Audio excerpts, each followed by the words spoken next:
नमस्कार दोस्तों, मैं राकेश कुमार स्वागत करता हूं आपको अपने चैनल इंदु विद्या पर। दोस्तों, बिहार एसटीईटी परीक्षा 2024 का जो एग्ज़ाम हुआ है 18 मई 2024 को, यानी कि कल, उसका फर्स्ट शिफ्ट का जो क्वेश्चंस है मैं आप लोगों के सामने लेकर के आया हूं। ये सारा क्वेश्चन आप लोग देख लीजिए, क्योंकि देखिए दोस्तों, आने वाला जो भी एग्ज़ाम है, पहला तो इस क्वेश्चन को देखने से आप लोग को बेनिफिट होगा कि आप लोग को आइडिया मिलेगा कि किस तरह से क्वेश्चन बिहार में पूछ रहा है, अभी किस तरह का क्वेश्चन पूछने का ट्रेंड चल रहा है, तो ये आइडिया मिल जाएगा। दूसरा चीज़ ये होगा कि हो सकता है कि इन क्वेश्चनों में से कुछ उठा करके उस परीक्षा में पूछ दे आने वाले एग्जाम में, तो ये भी आप लोगों को देखना जरूरी है। तो इस क्वेश्चन को पूरा देख लीजिए आप लोग, और वीडियो को पूरा देखिए दोस्तों। मैं बार बार बोलता हूँ कि जो लड़के मेरे वीडियो को पूरा देखे होंगे और एग्ज़ाम देने गए होंगे, चाहे वो बिहार स्टेट का हो, मैंने तो ऐसे तैयारी करवा रहा हूँ आप लोग को बिहार ट्राई 3.0 का जो एग्ज़ाम होने वाला है उसका। लेकिन इस मतलब जो एग्ज़ाम हुआ है, इस एग्ज़ाम में भी ये सारे क्वेश्चंस मैंने बताए हैं। और अगर मेरा चैनल देख करके जो बच्चा गया होगा, वो उसका एक भी क्वेश्चन नहीं छूटा होगा दोस्तों। मैं बोल रहा हूँ कि जितना देखिए क्वेश्चन मैं दिखाऊंगा, उसका सारा आप लोगों को प्रूफ भी बता दूंगा, और मेरे वीडियो में जा करके देख लीजिएगा कि मैंने वो क्वेश्चन बताया है कि नहीं बताया है। तो इसलिए मैं बोल रहा हूँ कि वीडियो को पूरा देखिए दोस्तों, ठीक है। ये मत समझिए कि ये छोटा चैनल है, छोटा चैनल मत देखिए। यहाँ जो क्वेश्चन का लेवल जो मैं बताता हूँ, वो यूट्यूब पर आप लोगों को कोई बताने वाला नहीं है दोस्तों, ठीक है। तो चलिए हम लोग बिना देरी किए हुए वीडियो को स्टार्ट करते हैं। देखिए यहाँ पे पहला क्वेश्चन देखते हैं हम लोग। यहाँ पे पहला क्वेश्चन पूछा था कि बिहार विधानसभा के वर्तमान अध्यक्ष कौन है। देखिए, मैंने आप लोगों को अपने वीडियो में रट के बताया हूँ कि विधानसभा के वर्तमान अध्यक्ष के बारे में जो थे, ये नंद किशोर यादव, इनके बारे में मैंने आप लोगों को बताया था कि ये टॉपिक जो है काफ़ी चर्चा में रहा था उस टाइम में। जब नंद किशोर यादव अध्यक्ष बने थे विधानसभा के, तो उस समय में तेजस्वी यादव जो विपक्ष के नेता थे, वो जाकर के उनके पैर छू करके उनका आशीर्वाद लिए थे दोस्तों। तो सोशल मीडिया पर ये चीज़ इतना वायरल हुआ था। कोई बोलता है कि देखिए एक जादव की दूसरे जादव को किस तरह से मतलब पैर छू रहे हैं, कोई कुछ बोल रहा था, कोई कुछ बोल रहा था। तो हम लोगों को उस सब से मतलब नहीं है, हम लोगों को मतलब है केवल एग्जाम से। तो आप लोग ये ध्यान में रखिए कि जो टॉपिक चर्चा में रहता है, मैं हर एक वीडियो में आप लोगों को इस बात को बताता हूं, और वही चीज़ मैं अपने चैनल पे पढ़ाता भी हूं। क्योंकि जो टॉपिक चर्चा में रहता है उससे सवाल बनता ही बनता है। आप लोगों को याद नहीं होगा तो आप लोग ये वीडियो देख लीजिए दोस्तों। देखिए किस तरह से तेजस्वी यादव जो है नंद किशोर यादव का पैर छू करके, ये नंद किशोर यादव बीजेपी के नेता हैं दोस्तों, लेकिन फिर भी उनका पैर छू करके, तेजस्वी यादव आरजेडी के नेता हैं, फिर भी उनका पैर छू करके आशीर्वाद लिए थे। तो सोशल मीडिया पर क्या क्या बातें उस समय चल रही थी, तो जो टॉपिक जो चर्चा में रहता है उससे क्वेश्चन तो बनता ही है। बिहार में ये अक्सर होता है दोस्तों। तो ठीक है, तो इस तरह से आप लोग देख लिए, मैंने करेंट अफेयर में भी इस चीज़ को बताया है। चलिए नेक्स्ट क्वेश्चन हम लोग देखते हैं। बिहार के पहले राज्यपाल कौन थे। तो यहाँ इसका सही आंसर जो होगा वो एग्जाम में ऑप्शन के हिसाब से जयराम दास दौलत राम होगा, क्योंकि ये स्वतंत्रता के बाद में प्रथम राज्यपाल बने थे दोस्तों। बिहार में पिछले बार बीपीएस में पूछा था कि बिहार के जो राज्यपाल थे वो 1937 में जब सरकार बनी थी तो कौन थे, बीपीएस में पूछा था। तो उस समय डेविड शिफ्टन थे दोस्तों। उसके पहले जब बिहार का फॉर्मेशन 1912 में हुआ था, बिहार का 1912 में जब बंगाल से अलग हुआ था, तो उस समय उपराज्यपाल का पद बनाया गया था दोस्तों। तो उपराज्यपाल का पद बना था, तो पहला उपराज्यपाल कौन थे ये भी क्वेश्चन पूछा हुआ है। तो वहाँ पे चार्ल्स एस्टूट बेली थे, चार्ल्स एस्टूट बेली। ये तीनों चीज़ आप लोग ध्यान रखिए, और मेरा वीडियो पिछले का देखिएगा वीडियो, उसमें सारा चीज़ मैंने बताया हुआ है दोस्तों, ठीक है। ये भी आप लोग ध्यान रखिए। चलिए हम लोग नेक्स्ट क्वेश्चन देखते हैं। नेक्स्ट क्वेश्चन में है कि जालियांवाला बाग हत्याकांड किसके विरोध में हुआ था। तो पहला तो आप लोग ध्यान रखिए कि जालियांवाला बाग हुआ कब था दोस्तों। तो ये 13 अप्रैल को हुआ था। कब हुआ था? 13 अप्रैल 1919 को हुआ था दोस्तों, ठीक है। और जालियांवाला बाग जो हत्याकांड हुआ था किसके विरोध में हुआ था? तो रोलेक्ट एक्ट के विरोध में। जो रोलेक्ट एक्ट आया था, इसी को काला कानून कहा जाता था दोस्तों, कि बिना अपील, बिना दलील, बिना वकील के किसी को भी गिरफ्तार कर लेते थे अंग्रेज लोग और उसको जेल में डाल देते थे। तो ये कब की घटना है दोस्तों? तो ये 1919 की घटना है, जब प्रथम विश्व युद्ध चल रहा था। प्रथम विश्व युद्ध कब चल रहा था? तो 1914 से 18 के बीच में, ठीक है। तो उसी समय की ये घटना है, ठीक है दोस्तों। तो चलिए ये भी ध्यान रखिए, ये भी मैं सारा चीज़ मैंने आप लोगों को पढ़ाया। अगर वीडियो आप लोग देखे होंगे या देख करके गए होंगे एग्जाम में, तो ये भी आप लोगों को क्वेश्चन छूटा नहीं होगा दोस्तों, ठीक है। चलिए हम लोग नेक्स्ट वीडियो देखते हैं, नेक्स्ट क्वेश्चन देखते हैं। भारत की वित्तीय राजधानी कौन सी है? तो देखिए यहाँ पे हो जाएगा मुंबई। भारत की वित्तीय राजधानी जो है वो मुंबई, क्योंकि मुंबई में काफ़ी धन है दोस्तों, ठीक है, धन का भंडार है वहाँ से एक वहाँ पे अरबपति करोड़पति सारे लोग, अम्बानी अंबानी ये सारे लोग उधर ही रहते हैं दोस्तों। कहाँ पे रहते हैं? मुंबई में। सारा फिल्म इंडस्ट्रीज उधर ही है और जानते हैं कि सारा पैसा उन्हीं लोगों के पास है, इसलिए वित्तीय राजधानी वहाँ का वहाँ बोला जाता है मुंबई को। ठीक है दोस्तों, चलिए नेक्स्ट क्वेश्चन हम लोग देखते हैं। ये तो काफ़ी इजी क्वेश्चन था। हाँ, मंत्रिपरिषद किसके प्रति उत्तरदायी होती है? मैंने आप लोगों को वीडियो में बहुत बार बताया है दोस्तों कि जो मंत्रिपरिषद होती है वो किसके प्रति उत्तरदायी होती है? तो ये लोकसभा के प्रति उत्तरदायी होती है। ठीक है, अगर यही पूछ देगा कि स्टेट लेवल पर मंत्रिपरिषद किसके प्रति उत्तरदायी होती है तो किसके प्रति हो जाएगा? विधानसभा के प्रति, विधानसभा के प्रति उत्तरदायी हो जाता है दोस्तों। ठीक है, अगर पूछेगा कि जो मंत्री है वो व्यक्तिगत रूप से किसके प्रति उत्तरदायी होगा तो वो राष्ट्रपति आंसर हो जाएगा। इसीलिए मैं ये भी चीज़ बताया हूँ आप लोग को अपने वीडियो में, तो अगर वीडियो देखे होंगे तो सारा क्वेश्चन का आप लोग को आंसर मिलेगा। ठीक है दोस्तों, चलिए हम लोग नेक्स्ट क्वेश्चन देखते हैं। नेक्स्ट क्वेश्चन में है कि यूरिया का रासायनिक नाम क्या है? ये मैंने साइंस तो नहीं पढ़ाया है दोस्तों, हाँ, लेकिन ये इसका आंसर तो जो पढ़ते होंगे बच्चे तो जानते होंगे कि इसको कार्बामाइड कहा जाता है। यूरिया का रासायनिक नाम क्या है दोस्तों? कार्बामाइड। ठीक है, नेक्स्ट क्वेश्चन देखिए, बिहार के पहले मुख्यमंत्री का नाम बताइए। बिहार के पहले मुख्यमंत्री के, ये कल ही मैंने वीडियो में आप लोगों को बताया था कि बिहार के पहले मुख्यमंत्री कौन थे दोस्तों? तो मोहम्मद यूनुस। मोहम्मद यूनुस बिहार के पहले मुख्यमंत्री थे। अगर यही पूछ देगा कि स्वतंत्रता के बाद 1947 के बाद जो इलेक्शन हुआ था तो उसके बाद किसको मुख्यमंत्री बनाया गया था, तो उस समय बने थे डॉक्टर श्री कृष्ण सिंह। कौन बने थे दोस्तों? डॉक्टर श्री कृष्ण सिंह। ठीक है, और 1937 में बने थे कौन? मोहम्मद यूनुस। ठीक है, चलिए हम लोग नेक्स्ट क्वेश्चन देखते हैं। बिहार में कुल कितने ज़िले हैं? देखिए ये क्वेश्चन कितना इजी है, हाँ, लेकिन फिर भी पूछा हुआ है तो अगला एग्जाम में हो सकता है कि पूछ दे कि 38 जिला तो टोटल बिहार में है ही, लेकिन पूछ देगा कि 38वां जिला कौन सा है। तो मैंने अपने वीडियो में ये भी बताया हुआ दोस्तों कि 38वां जिला कौन सा है, तो अरवल बना है 38वां जिला। ये किससे छट करके बना है? तो जहानाबाद जिला था, जहानाबाद से अलग होकर के अरवल बना है। जहानाबाद से अलग होकर के अरवल बना है दोस्तों। बीपीएससी में एक बार क्वेश्चन पूछा था कि जब अरवल का फॉर्मेशन हुआ था, मतलब अरवल जो जिला घोषित हुआ था, उस समय बिहार के मुख्यमंत्री कौन थी दोस्तों? तो देखिए ये कहाँ से क्वेश्चन पूछेगा, को ठीक नहीं है, तो यहाँ पे राबड़ी देवी उसका सही आंसर हो जाएगा दोस्तों। राबड़ी देवी उस समय मुख्यमंत्री थी और ये कब बना था? तो 2000 सन में, 2000 ईस्वी में ये अरवल जिला बना था। ठीक है दोस्तों, चलिए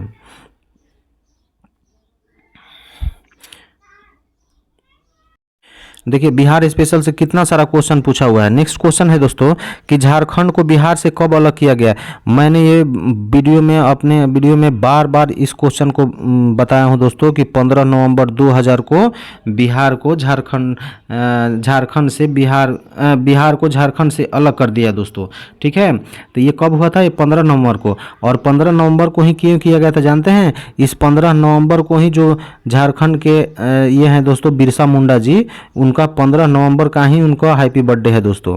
तो उसी दिन ये 15 नवंबर को झारखंड को बिहार से अलग किया गया था। ठीक है दोस्तों, तो ये आप लोग ध्यान रखिएगा।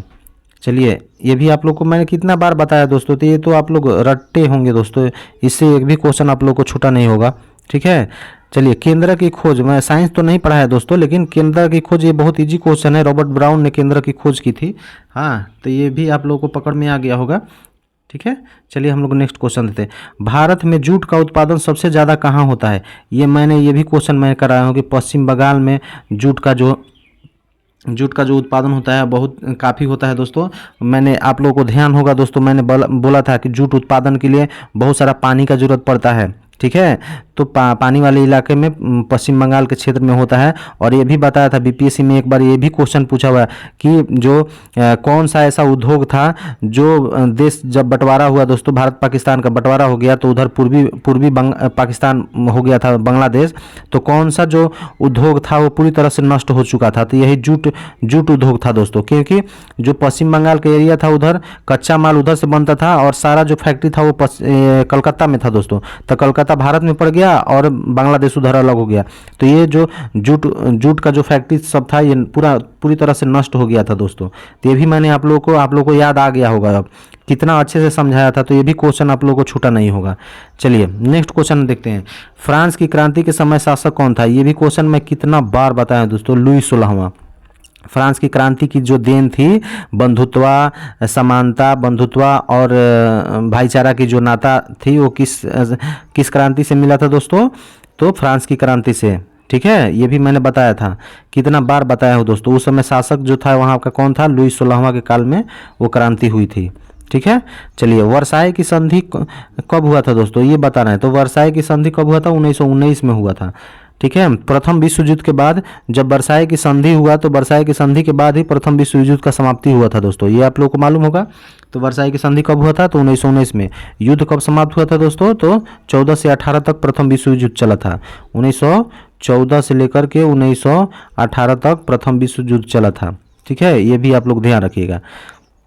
चलिए नेक्स्ट क्वेश्चन देखते हैं। कांडला बंदरगाह के बारे में तो मतलब बिहार में नहीं, किसी भी एग्जाम में हमेशा पूछता है दोस्तों। कांडला का बंदरगाह इतना फेमस है। और एक बंदरगाह के बारे में पूछता है जो तुतीकोरिन है चेन्नई में, उसके बारे में पूछ देता है। और एक बंदरगाह नहवा सेवा जो मुंबई में है, उसके बारे में। ये 2-3 बंदरगाह है, इससे बहुत सारा क्वेश्चन बनता है। तो एक कांडला बंदरगाह किधर है? ये गुजरात में है। ये भी ध्यान रखिएगा आप लोग। ठीक है, ये एक ज्वारीय बंदरगाह है, ये भी ध्यान रखिए। कांडला बंदरगाह कैसा बंदरगाह है? तो ये ज्वारीय बंदरगाह है। ठीक है, ये भी क्वेश्चन पूछता है। तो संपत्ति के अधिकार को किस संविधान संशोधन के तहत हटाया गया था? मैंने इस चीज़ को बहुत अच्छे से समझाया था दोस्तों। 42वां संविधान संशोधन और 44वां संविधान संशोधन। 42वां संविधान संशोधन कब हुआ था? 1976 में। और 44वां कब हुआ था? तो 1978 में। क्या हुआ था दोस्तों? मैं फिर से आप लोगों को बता दे रहा हूँ कि जो 42वां संविधान संशोधन हुआ था, इसको मिनी कॉन्स्टिट्यूशन बोला जाता है। मैंने बताया था कि इंदिरा गांधी जो थी वो कितनी ताकतवर नेता बन गई थी दोस्तों। और उसी समय धड़ाधड़ ये संविधान संशोधन करके पूरा संविधान को तहस नहस की थी दोस्तों। बहुत सारे प्रावधान को इन्होंने चेंज कर दिया था। लेकिन जब 44वां संविधान संशोधन हुआ तो 1978 में, तो आप लोगों को मालूम है कि 1977 में ही मोरारजी की सरकार बन गई थी। मोरारजी देसाई जो बीजेपी के नेता हैं दोस्तों, बीजेपी का सरकार वहां बन गया था दोस्तों। तो जैसे ही कांग्रेस का सरकार गिरा, इंदिरा गांधी का सरकार गिरा 1977 में, तो उसी के बाद 44वां संविधान संशोधन तुरंत हो गया। और 44वां संविधान संशोधन में क्या किया गया कि जो भी इंदिरा गांधी ने संविधान परिवर्तन किया था उन सारे को उसमें पलट दिया गया दोस्तों, सारा को फिर से निरस्त कर दिया गया। तो इस तरह से ये संविधान संशोधन में कितनी बार पढ़ाया हूँ दोस्तों।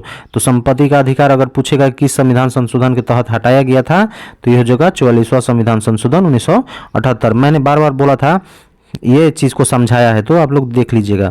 जो क्वेश्चन इंपॉर्टेंट रहता है उसको मैं बार बार रिपीट करता हूं दोस्तों, ऐसा नहीं है। ठीक है दोस्तों, बिहार के किस शहर को रेशम का शहर कहा जाता है? बिहार के किस शहर को? ये तो भागलपुर, सबको जानता है। भागलपुर को सिल्क सिटी कहा जाता है। क्या कहा जाता है दोस्तों? Silk city. सिल्क सिटी किसको कहा जाता है? तो भागलपुर को। ये भी आप लोग ध्यान रखिएगा। चलिए नेक्स्ट क्वेश्चन हम लोग देखते हैं। मतदान करने की न्यूनतम आयु कितनी होती है? देखिए इस क्वेश्चन को घुमा फिरा करके भी पूछता है। मतदान करने की न्यूनतम आयु अभी कितनी है दोस्तों? क्योंकि देखिए मतदान का अभी टाइम चल रहा है। हाँ, लोकसभा का चुनाव चल रहा है। तो लोकसभा से भी मैंने एक वीडियो बनाया है अपने चैनल पे, उस वीडियो को पूरा देख लीजिएगा। उसमें कितना सीट है, कितना क्या है, सारा चीज़ मैं बताया हूँ। क्योंकि आने वाले एग्जाम में लोकसभा चुनाव से क्वेश्चन बनेगा दोस्तों। और देखिए मतदान से क्वेश्चन पूछ ही दिया। अब इसी क्वेश्चन को घुमा फिर अगर पूछ सकता है कि औरतों के लिए, महिलाओं के लिए न्यूनतम आयु कितनी है, तो आप उसी में कंफ्यूज हो जाइएगा। मतलब कि अरे सबके लिए 18 ही है। आप लोगों को ध्यान में होना चाहिए। ठीक है, चाहे वो औरत हो या मर्द हो। ठीक है, तो चलिए ये भी क्वेश्चन हो गया। नेक्स्ट क्वेश्चन है कि द्वितीय विश्व युद्ध कब से कब तक चला था? कितनी बार मैंने बताया है दोस्तों इस क्वेश्चन को। हाँ, द्वितीय विश्व युद्ध था 1939 से 45 के बीच में हुआ था। हाँ, उस समय ब्रिटेन के प्रधानमंत्री कौन थे? तो विंस्टन चर्चिल। ये चर्चिल का नाम याद रखिए, चर्चिल। विंस्टन चर्चिल थे उस समय ब्रिटेन के प्रधानमंत्री। उसी समय हुआ था 39 से 1945 तक। ठीक है, क्वेश्चन कोई हार्ड नहीं है दोस्तों, सारा क्वेश्चन बहुत ही ईजी है। हाँ, गंगा नदी की लंबाई देखिए, मैंने बताया नहीं है दोस्तों, 2525 किलोमीटर गंगा नदी की लंबाई है। वही अगर बिहार में पूछेगा तो 445 किलोमीटर है।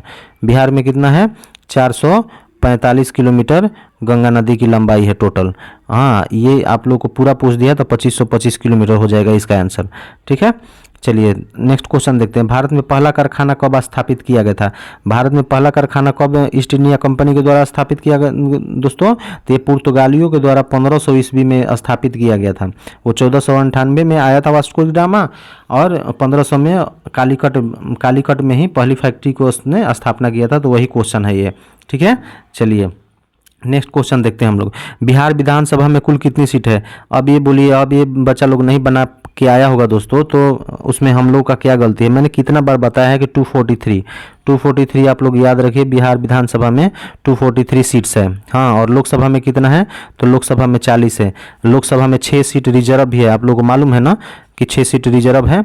हाँ, एससी के लिए, ओबीसी के लिए एक भी नहीं है। मैं कितना बार ये बताया हूँ, इस चीज़ को भी आप लोग ध्यान रखिएगा। ठीक है दोस्तों, चलिए नेक्स्ट है, बोल्शेविक क्रांति कब हुई थी? यही जो लेनिन ने बोल्शेविक क्रांति लड़ा था दोस्तों, लेनिन इसके प्रमुख नेता थे।